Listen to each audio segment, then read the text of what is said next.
I want to welcome you to our Cowboy Campfire. I've got another story tonight. We've been sitting around here drinking some good black coffee, and I've got my good friend Ken Mather with us again. And I know I like coffee, Ken, and I like good cooking. And I'm a pretty simple eater with my beans and my biscuits, and I do like the odd bit of beef. And I'm just wondering the origin of this in the cowboy's life, like back in the 1860s when Cornelius O'Keefe came up, and what did food look like? What did the cowboy? Did he do his own cooking? Well, in those days, of course, they carried all their grub on a pack horse. Oh. So normally what they'd have is a sack of beans, a sack of flour, and maybe a slab of bacon. Okay. And that's what they fed on for several months on the trail. And they cooked that themselves, the cowboy? They cooked it as best they could. Yeah, sometimes the beans were hard and the bacon was a little bit green. In fact, I like to say the only greens that they got on those cattle drives were what they scraped off the bacon every morning. Now, when I know there is the big outfits now have a cook and male cook. When did that start up? Yeah, what happened is before very long they realized that you could actually navigate these trails in British Columbia with a little wagon that was made for tough. And so what happened is the chuck wagon was born, and it was you could carry grub, more than just beans and flour, and it carried cowboys' bedrolls, and they had a real cook who would do the cooking for them. French cuisine? Absolutely. No, as a matter of fact, they tried that and they couldn't get any takers. No kidding. So what happened is they found somebody who could drive a team. And that was the first qualification. And if they could maybe make biscuits, well, then that was all they really needed to do. So there were hundreds and literally thousands of chuck wagons in North America. But chuck wagon cooks only had but one name. Chuck? Cookie. Oh, Cookie. And I've written a poem about Cookie, and so I think it's time to reveal it to the world. Well, do it for us now. Okay. Now, old Cookie was some ugly. And he surely weren't no rose. If you lost him in a stampede, you could find him with your nose. Now, Cookie wasn't afraid of water. Shoot, he used it every day, making coffee, beans, and biscuits. But washing it? No way. Now, you really can't fault Cookie. He could sure enough rustle grub. But he'd get just plain insulted at the mention of a tub. Cookie's apple pie was heaven. It just seemed some angel's blend. Punchers pert near fought for seconds, but they always ate upwind. Cookie's wagon, it was spotless, cups and plates was shiny clean, but you just mentioned bathing and old Cookie'd get plumb mean. You really can't blame Cookie, he only had one shirt.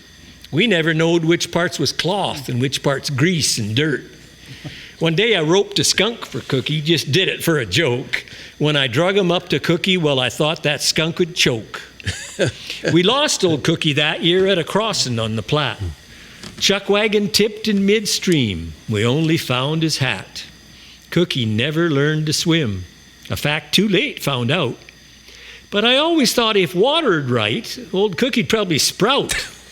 He's probably growing pine trees now with needles long and green.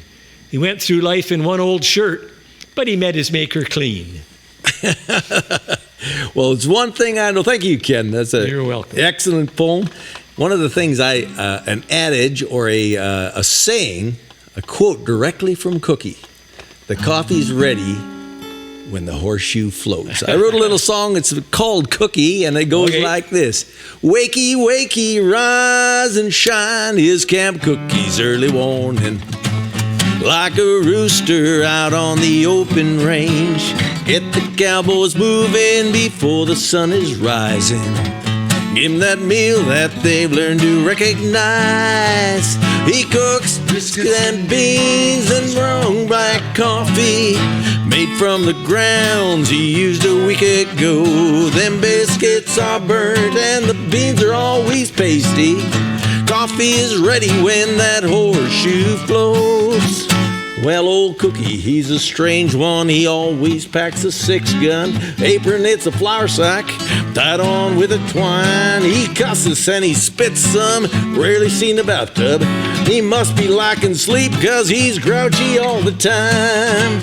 And he cooks biscuits and beans and strong black coffee made from the grounds he used a week ago. Biscuits are burnt and the beans are always pasty. Coffee is ready when that horseshoe floats. Take it away, Dix.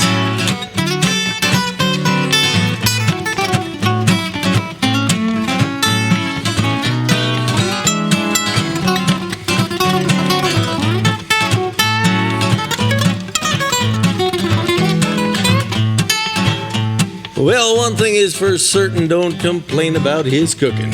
If he's fixing prairie oysters, just be thankful you got meat.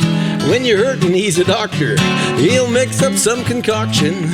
Pine cones and liniment, they rub on horses' feet. And he cooks biscuits and beans and strong black coffee made from the grounds he used a week ago. Biscuits are burnt and the beans are always pasty. Coffee is ready when that horseshoe floats. He cooks biscuits and beans, strong black coffee made from the grounds he used a week ago. The biscuits are burnt, beans are always pasty. Coffee is ready when that horseshoe floats. Well, you know that breakfast's over when the cowboys when the cowboys choke. 2, 3, 4.